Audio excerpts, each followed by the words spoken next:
Základná škola Mierova v Ružinove sa dočkala rozsiahlej obnovy svojho areálu. Po minuloročnej rekonštrukcii školskej jedálne sa aktuálne práce presunuli do exteriéru, kde prebieha ďalšia etapa revitalizácie.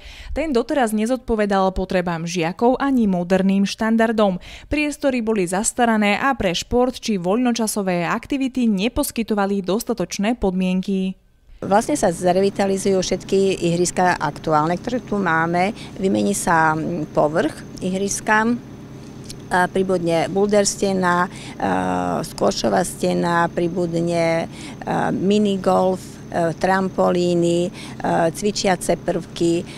Veľmi sa tešíme, že bude mať aj nové osvetlenie práve v tmavších kútoch areálu a myslím, že hlavne rodičia privítajú bezbariérový vstup do nášho areálu Skladnienskej ulice. Rekonštrukcia vonkajšieho areálu školy na základnej škole Mierova bola jednou z mojich dlhoročných a tých najväčších priorít, pretože je to jedna z posledných škôl základných v Ružinove, ktorá nemá zrealizovaný tento projekt obnovy vonkajšieho športoviska.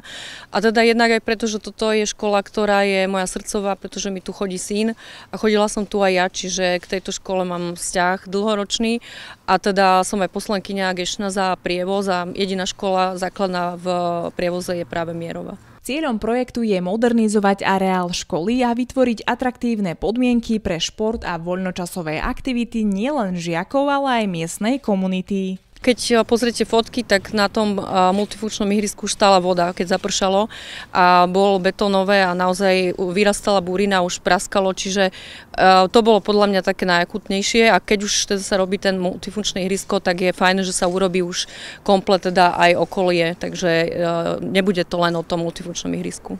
Investícia v hodnote približne 500 000 eur je financovaná z eurofondov prostredníctvom Bratislavského samosprávneho kraja.